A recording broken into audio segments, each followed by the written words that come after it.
Vamos a tener un momento de oración. Oh Dios, te adoramos y te damos gracias que nos has dado fuerza y salud, vigor, para que nosotros hoy junto con tu pueblo te adoremos. Confesamos nuestra necesidad de ti y te suplicamos que tú continúes sustentándonos. Edifica tu iglesia en este día. Capacita a tu siervo a enseñar con claridad y exactitud tu palabra. Ven pues, haz esto por amor a Cristo y a tu pueblo, en su nombre. Amén.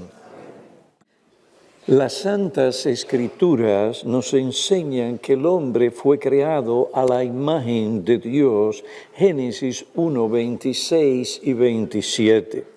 Vestigio de esta verdad se encuentran aún en las obras literarias de los hombres incrédulos. El apóstol Pablo mismo reconoció esta realidad en el Panteón de Atenas mientras conversaba con los atenienses. Allí citó a Arato de Soles, uno de sus poetas, que, refiriéndose al origen del hombre, dijo: somos su descendencia.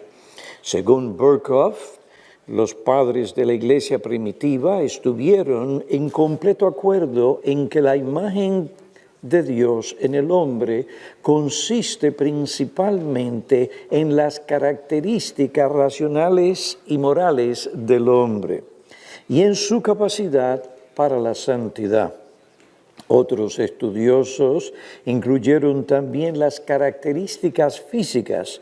Hombres como Ireneo y Tertuliano trazaron una distinción entre la imagen, la palabra imagen, y el término semejanza.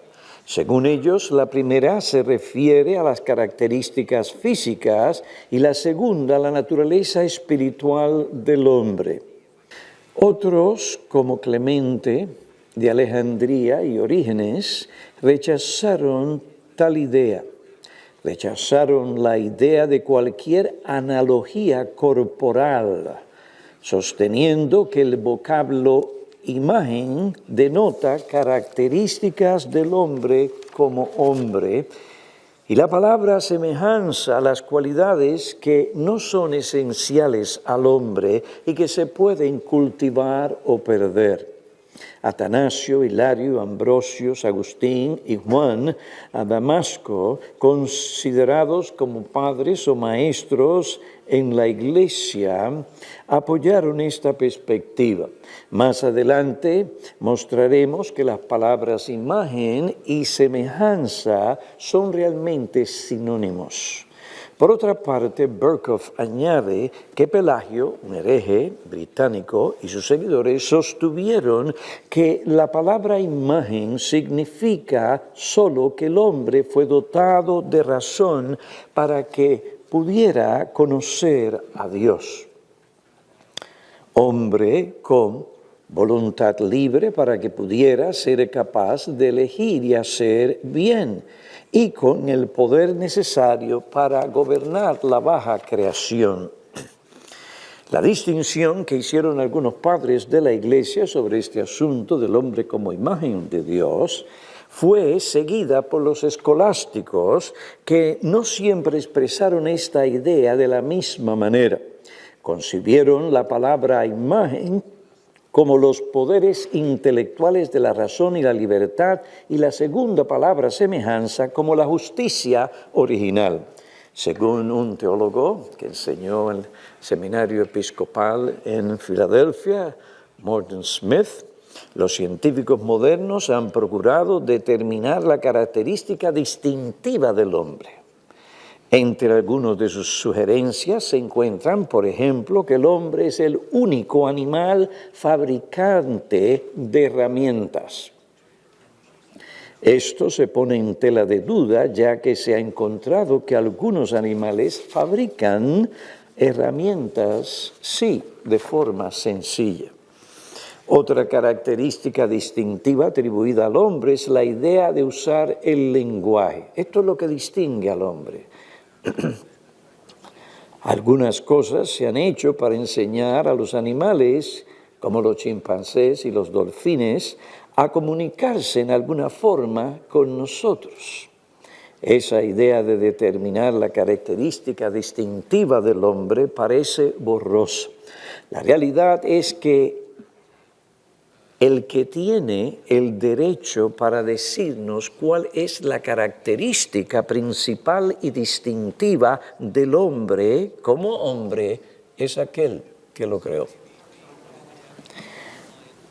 En su palabra, la Biblia, Dios, el creador de todas las cosas, incluso del hombre, nos dice clara y categóricamente qué es el hombre y cuál es su característica principal y distintiva. Génesis capítulo 1, versículo 26 y 27. Y dijo Dios: hagamos al hombre a nuestra imagen, conforme a nuestra semejanza. Versículo 27, eso fue lo mismo que Dios hizo. Creó pues Dios al hombre a imagen suya. Observen que no añade y semejanza. ¿Por qué? Porque imagen y semejanza son términos sinónimos. Varón y hembra los creó, según lo que la Biblia nos enseña acerca del hombre, desde Génesis 1, 26, 27, podemos afirmar, y lo que el resto de las Escrituras enseñan, podemos afirmar que el hombre es una imagen viva, visible y representativa de Dios. ¿Qué significa que el hombre es imagen de Dios? Esa es la pregunta, ese es el tema. Vimos primero algo de lo que se ha dicho sobre este asunto a través de la historia. El hombre, según las Escrituras, es imagen de Dios. Es decir, es una réplica visible, viva y representativa de Dios. Una imagen que en ciertos aspectos refleja a Dios de forma visible. Y esto es lo que respecta a todo el ser del hombre. Aunque Dios es espíritu y no tiene cuerpo, el cuerpo del hombre viene a ser el instrumento a través del cual de una forma visible se refleja esa imagen. Parker dice: los seres humanos son semejantes a Dios de una forma en que no lo es ninguna otra criatura terrenal. Esto nos dice que la dignidad especial que implica ser humanos es que como tales podemos reflejar y reproducir a nuestro propio nivel de criaturas los santos caminos de Dios y de esta forma actuar como representantes directos suyos en la tierra. Como representantes de Dios o como representante de Dios, el hombre fue constituido por Dios su vicegerente en la tierra. Él es, el hombre, un mayordomo sobre esta tierra.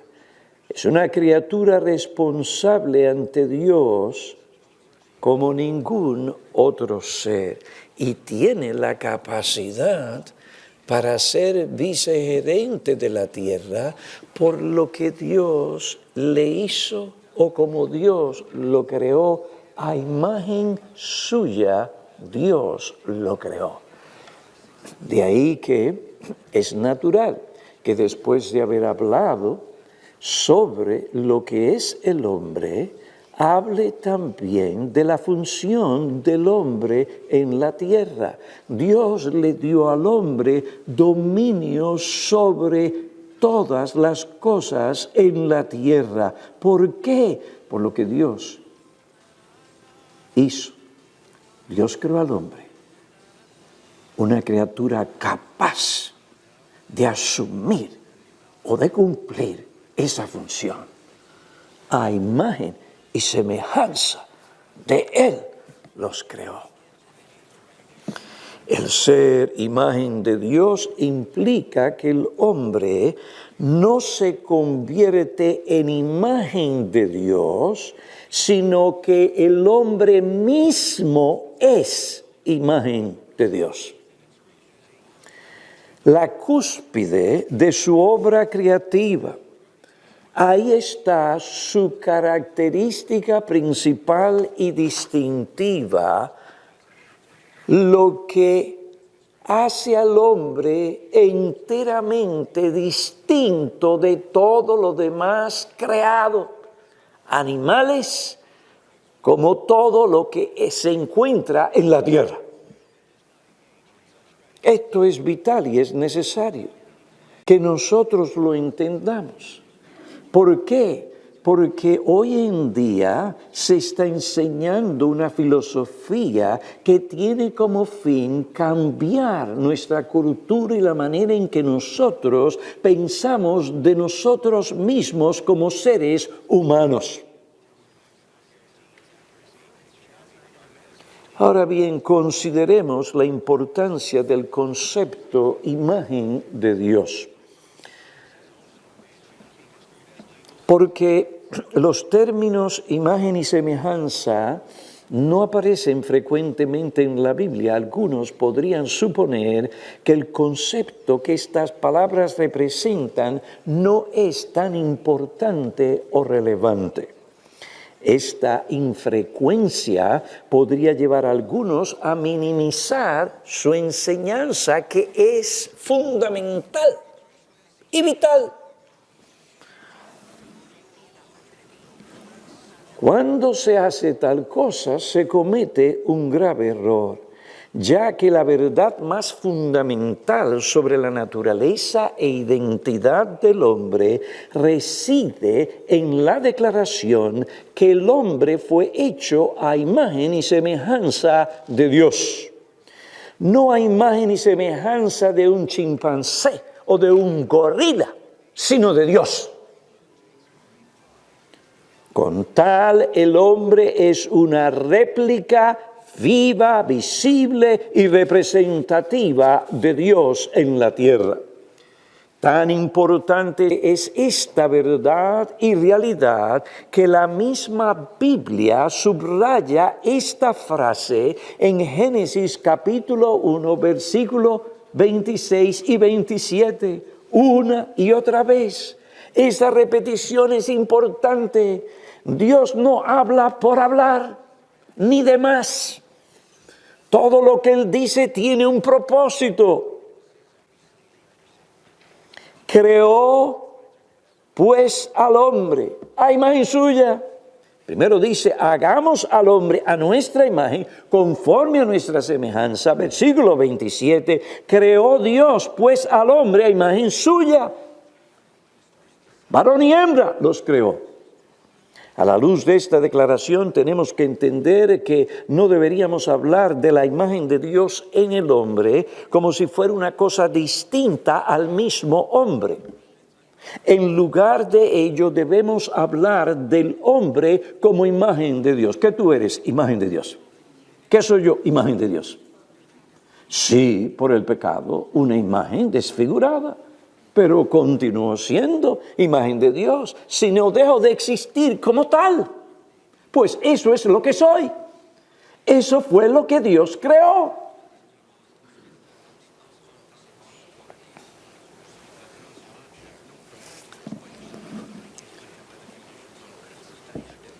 Primera los Corintios, capítulo 11, versículo 7, dice, y cito de la Biblia, que el hombre es, no que se va a convertir, el hombre es la imagen de Dios.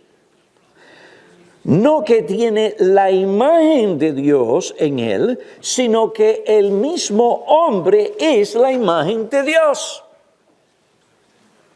La necesidad de conocer las Escrituras. Ser imagen de Dios no significa que somos Dios o dioses. Una escultura o foto de nuestra imagen no es exactamente lo mismo que nosotros. Una cosa no es exactamente la misma que la otra. Si yo tomo el celular o inalámbrico, teléfono inalámbrico, y les enseño una foto de mi persona, es una réplica, en este caso muerta. Pero es una réplica de mi persona. Usted lo ve y dice, ¡ay, Pastor Piñero! Pero ese no es el Pastor Piñero. Esto no se convierte en esto y esto no deja de ser esto para convertirse en esto. Que el hombre sea imagen de Dios no significa que Él es un Dios. No, en lo absoluto.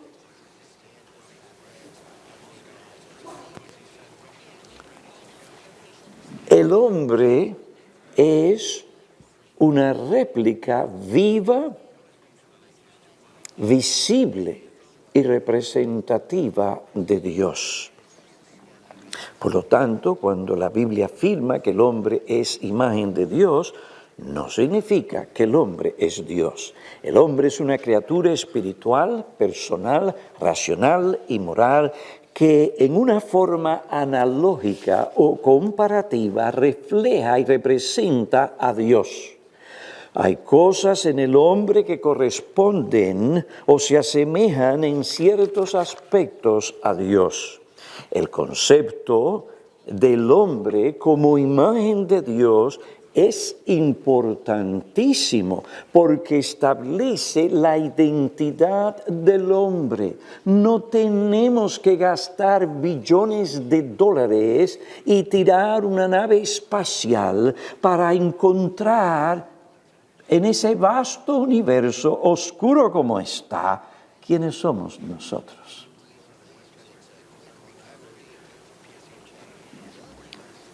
Dios nos dice lo que somos.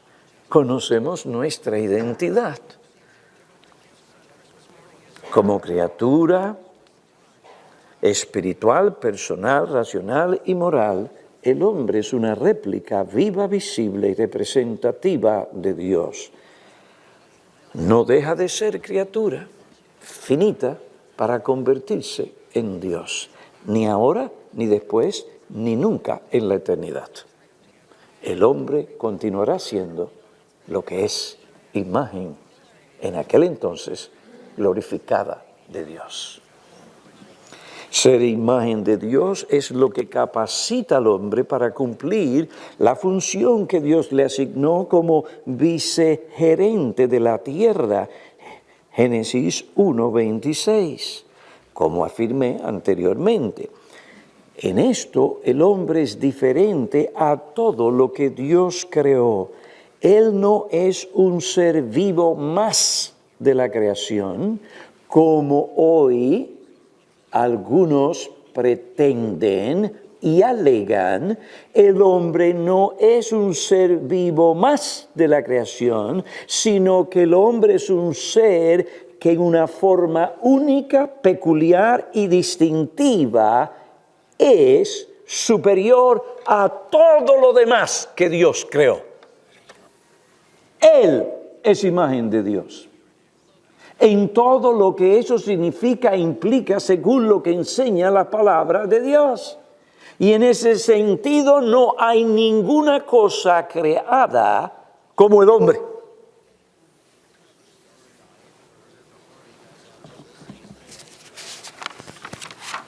Es de ahí que se deriva la dignidad y el valor del ser humano. El hombre es la cúspide de la actividad creativa de Dios y como tal goza de una dignidad única en la creación, de tal manera que si usted atenta en contra de la vida de un hombre, eso es algo bien grave, muy grave, porque detrás de eso está aquel que lo creó y él es réplica de eso. Es decir, que si usted atento va contra esa réplica viva y visible de Dios, usted está indirectamente atentando y yendo contra el mismo Dios. ¿Por qué Dios prohíbe que el hombre mate a otro hombre?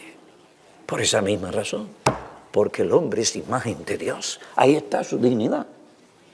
Esa dignidad no lo tiene una ballena. No lo tiene una lombriz, una serpiente, un tigre, pero sí el ser humano. Salvan las ballenas, pero matan a los niños en el vientre de sus madres. ¿Por qué? Porque niegan la doctrina bíblica en cuanto al hombre, según la palabra de Dios. Ustedes tienen que entender esto para explicárselo a sus hijos, porque le están lavando el cerebro en las escuelas, en los medios y redes sociales. Por tanto, es un grave error decir que el hombre no tiene dignidad, solo la madre tierra. La dignidad del hombre, su importancia y valor reside en que él es imagen de Dios. Aunque en la actualidad por el pecado es una imagen desfigurada de Dios, no obstante, como veremos en futuros estudios, el hombre continúa siendo imagen de Dios.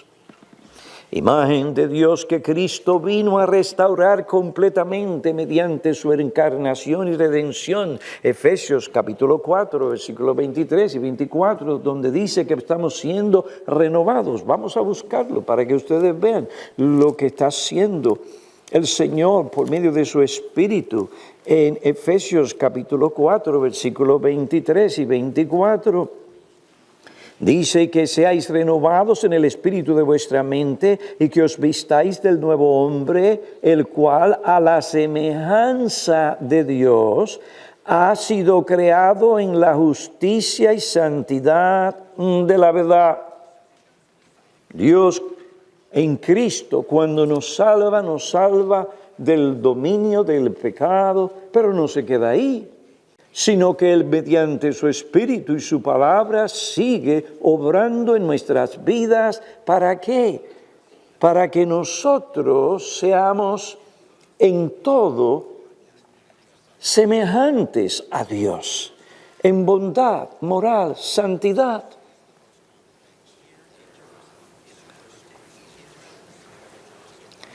La frase imagen de Dios establece y describe nuestra característica principal y distintiva. Berkhoff dice, la doctrina de la creación del hombre a la imagen de Dios es de mayor importancia porque la imagen es lo más distintivo en el hombre, aquello que lo distingue de los animales y de cualquier otra criatura. Hasta donde tenemos conocimiento, aún los ángeles no comparten este honor con el hombre. Ni aún los ángeles, oiga bien. Este honor,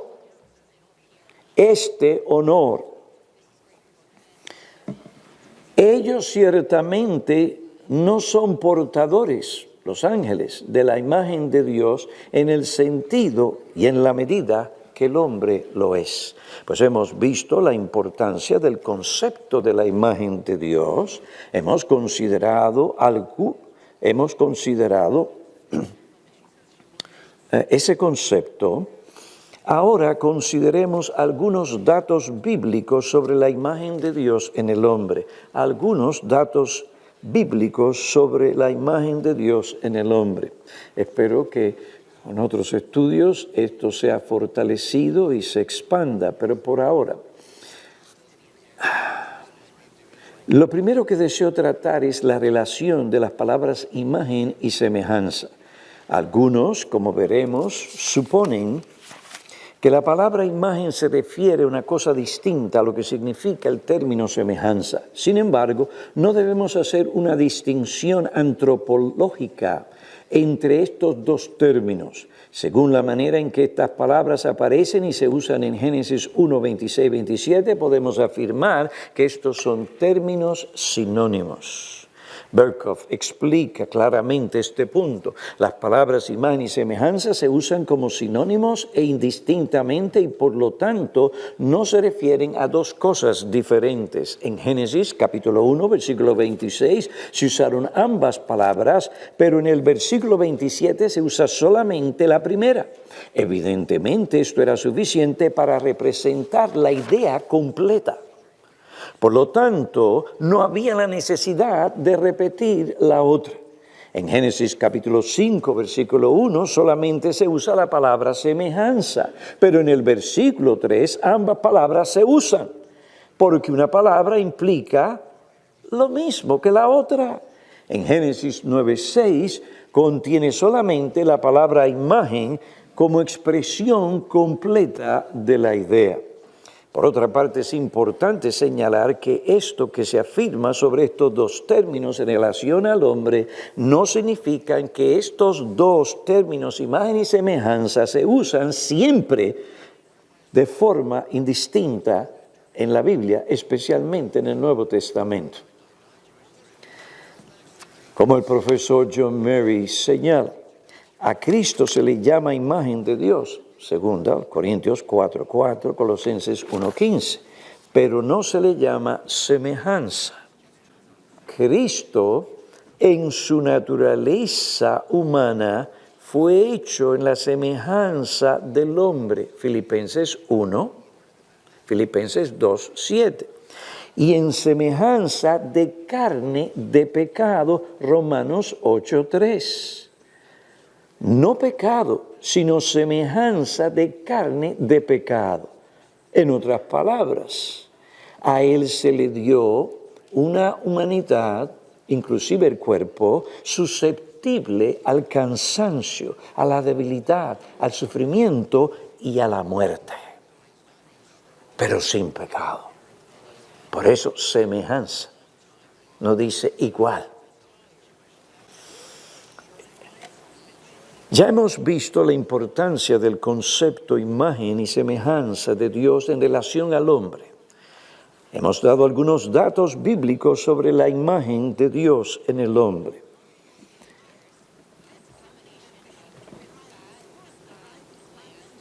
En otra ocasión, vamos a considerar detalladamente en qué consiste la imagen de Dios en el hombre.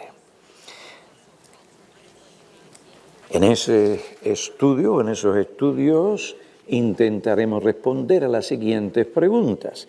¿Qué es esta imagen de Dios en la que fue creado el hombre? ¿Es algo que el hombre perdió en la caída? ¿O es algo que inseparablemente pertenece al hombre y lo define? Ahora, ¿qué aprendemos hasta aquí de todas estas cosas? Pareciera que no tiene que ver mucho con nosotros, o que tal vez no es tan relevante, pero sí es muy relevante. El hombre fue creado en una manera única y especial, como imagen y semejanza de Dios, para que el hombre pueda tener una relación con el Trino Dios. Si el hombre no hubiera sido creado de esa manera, no hubiera podido tener comunión con Dios, ni una relación con Dios. Sería como un animal. Los animales no adoran a nadie.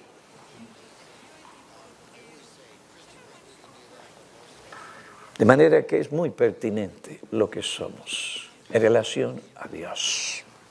Somos criaturas creadas a su semejanza, a su imagen y semejanza. Como tal, somos el objeto de su amor. Todo lo que Dios hizo, lo hizo, hermanos, para el bienestar y el deleite del ser humano. Y todo esto fue puesto bajo el dominio del hombre. Por lo tanto, el hombre no existe para la tierra, sino que la tierra existe para el hombre. Y en última instancia existe para el Dios hombre, Cristo. El hombre perfecto, el Dios hombre. La tierra es la morada del hombre. Esta y sus recursos no existen para ser el objeto de la adoración del hombre, sino para ser morada en la cual el hombre, como imagen y semejanza de Dios, pueda glorificar y deleitarse en Dios. Pueda glorificar a Dios y deleitarse en Él. La tierra es el escenario que Dios creó para que el hombre tenga comunión con Dios y le adore.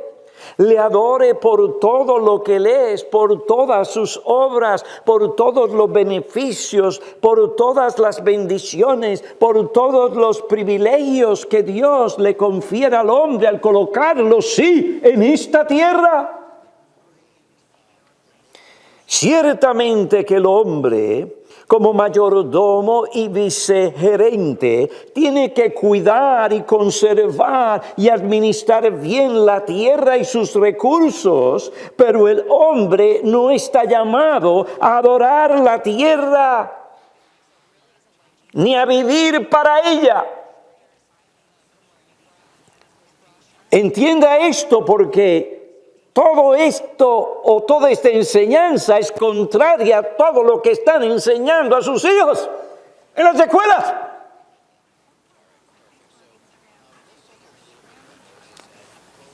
La madre tierra, la Dios, tenemos que vivir para ella.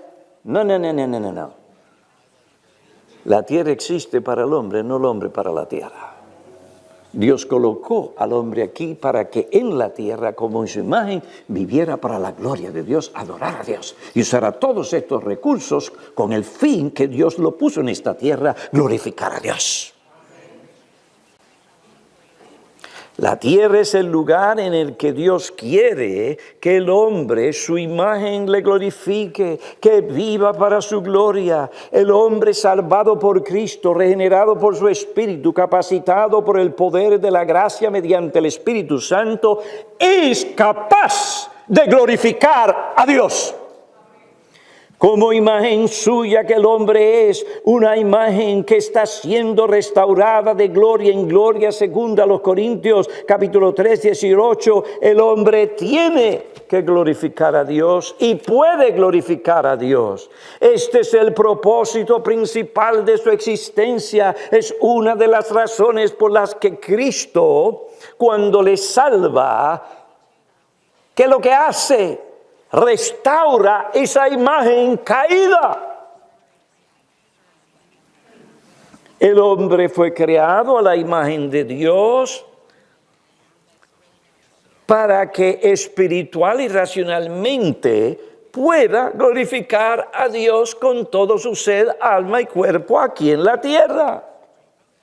Por el pecado el hombre fue incapacitado para hacer esto según la voluntad de Dios. Y he escogido mis palabras, porque aún el hombre perdido, que todavía es imagen de Dios, en ciertas maneras como imagen, él manifiesta la gloria de Dios. ¿Qué es esto? ¿Cómo es posible la invención de esto? Porque el hombre es imagen de Dios.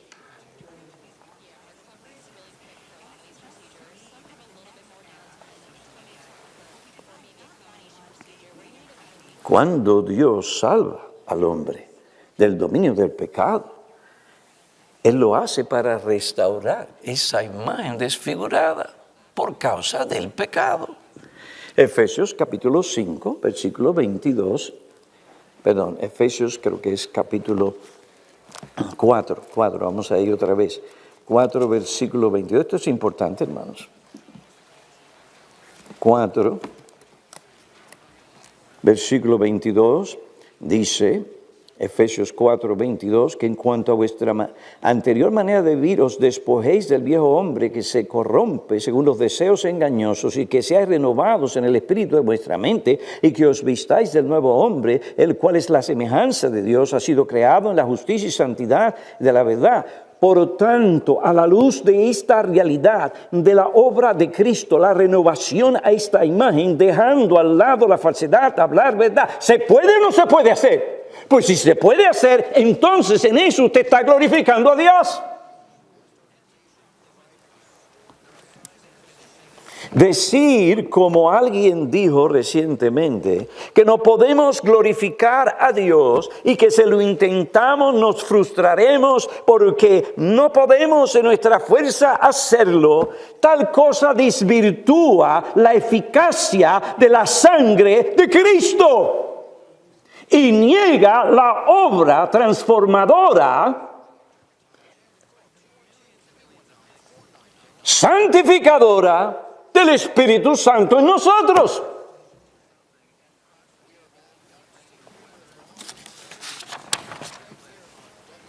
Todo esto capacita al creyente a hacer lo que él en sus propias fuerzas no podría nunca hacer. Dice la palabra del Señor que Jesucristo se dio a sí mismo por nosotros para sí, un pueblo para posesión suya, celoso de buenas obras. Pero ¿qué nos dicen por ahí? Que nosotros no podemos realmente glorificar a Dios y si lo intentamos vamos a fracasar. Nos vamos a frustrar porque realmente no podemos. Cuando yo me miro, veo pecado, aquello y lo otro. Entonces, lo único que podemos hacer, si es que en alguna forma nosotros vamos a glorificar, es deleitarnos en Dios, contemplar a Dios. Y en el deleitarnos nosotros a Dios, eso entonces es glorificar a Dios. Eso es un disparate, eso es un error. Es una confusión de una cosa con la otra. Yo no tengo un título de doctor en teología, pero yo conozco mi Biblia.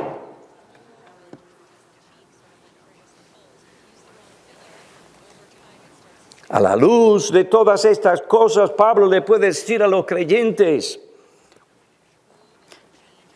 en 2 Corintios, pues el amor de Cristo nos apremia, habiendo llegado a la conclusión que uno murió por todos, repito. Segunda epístola a los Corintios, capítulo 5, si no me equivoco, versículo 14. Pues el amor de Cristo nos apremia, habiendo llegado a la conclusión que uno murió por todos. Por consiguiente, todos murieron, para que los que viven ya no vivan para sí, sino para aquel que murió y resucitó por ellos. Eso es glorificar a Dios. Entonces, en un lenguaje explícito, oiga, porque si esto no se entiende, ¿qué se va a entender? Entonces, ya sea que comáis, que bebáis o que hagáis cualquier otra cosa, hacedlo, es un mandato explícito, hacedlo todo para la gloria de Dios. El hombre en Cristo, en el poder de Cristo, en el poder santificador y capacitador de Cristo, y con la sangre de Cristo en lo que nos quedemos corto, podemos glorificar a Dios. Y mientras esa imagen sigue siendo restaurada cada día en nosotros, con más razón y capacidad podemos glorificar a Dios. Hermanos, decir que nosotros no podemos glorificar a Dios, que todo lo que podemos hacer es simplemente sentarnos ahí, deleitarnos en Dios y en ese sentido lo glorificamos. ¿Qué es lo que estamos haciendo? Estamos llevando a los cristianos a vivir una pasividad pecaminosa y en un misticismo antibíblico que niega la virtud de Cristo, la eficacia de su sangre, el poder del Espíritu Santo y niega las palabras tan claras que Pablo dijo: todo lo puedo en Cristo que me fortalece. ¿Saben lo que es exponerse a una enseñanza sin ninguna clase de exposición? Se aseveran y se afirman estas cosas y las personas que no tienen un conocimiento teológico, ni profundo, ni bíblico de la verdad bíblica, lo reciben como que es así, lo comparten aquí y para allá, se lo beben los demás. ¿Qué es lo que estamos haciendo?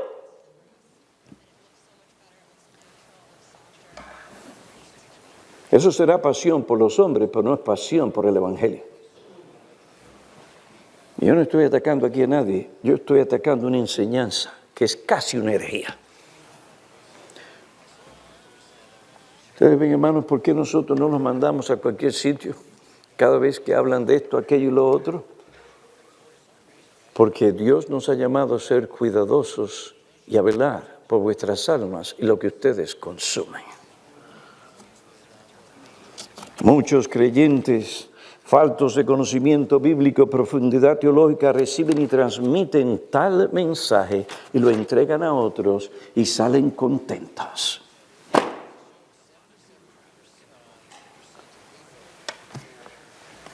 Y que la gente se calle y no diga nada. ¿A dónde hemos llegado? Y si usted dice algo, ya se toma como algo personal. No es un asunto personal. Si usted tiene amargura, o tiene algo en su corazón, arregle eso con Dios, porque eso está mal.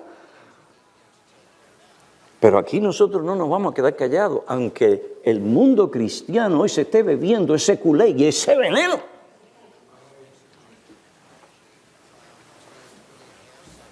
No, hermanos, Dios nos creó a su imagen y semejanza para glorificarle. Y nos deleitamos en Él. Y hay veces que por nuestra corrupción remanente no nos deleitamos, pero aún así tenemos que hacer lo que Él nos manda. Que Dios nos ayude a nosotros a ver las implicaciones de este asunto. Parecía que no tenía nada que ver con nosotros, sí tiene que ver todo con nosotros. Tiene que ver con la salvación de Cristo, tiene que ver con su poder, el Espíritu Santo y todo lo demás. ¿Por qué Cristo vino? ¿Por qué se hizo hombre? El hombre perfecto. Porque es para ahí que nosotros vamos. Él es el ejemplo y Él en todo glorificó a Dios. Y nos salva a nosotros para glorificar a Dios. Que Dios nos ayude, hermanos, y no seamos arrastrados por las muchedumbres, las multitudes, la capacidad de expresar las cosas de una manera tan teológica y tan precisa y tan exacta, y nos perdamos y no veamos, hermanos. Y cuestiono la exactitud en tales casos. Y nos bebamos esto, que nos va a hacer daño y que va opuesto a lo que las Escrituras enseñan. Y a la misma vez, hermanos, den gracias a Dios por lo que Él nos ha hecho y ahora continúa haciendo en nosotros por medio de Cristo. Continúa ahora restaurando su imagen perfecta para que cuando Él nos mire seamos el deleite en Cristo máximo de su corazón. Oremos. Oh Padre, te suplicamos que estas cosas que han sido enseñadas sirvan para dar luz y para guiar a tu pueblo aquí. Y donde tú, oh Dios, tomes tu verdad para que tu pueblo sea enriquecido en la verdad y no seamos arrastrados por las corrientes novedosas y por enseñanzas que no se desprenden de lo que enseña tu palabra. Guárdanos, pues, te lo pedimos en Cristo. Amén.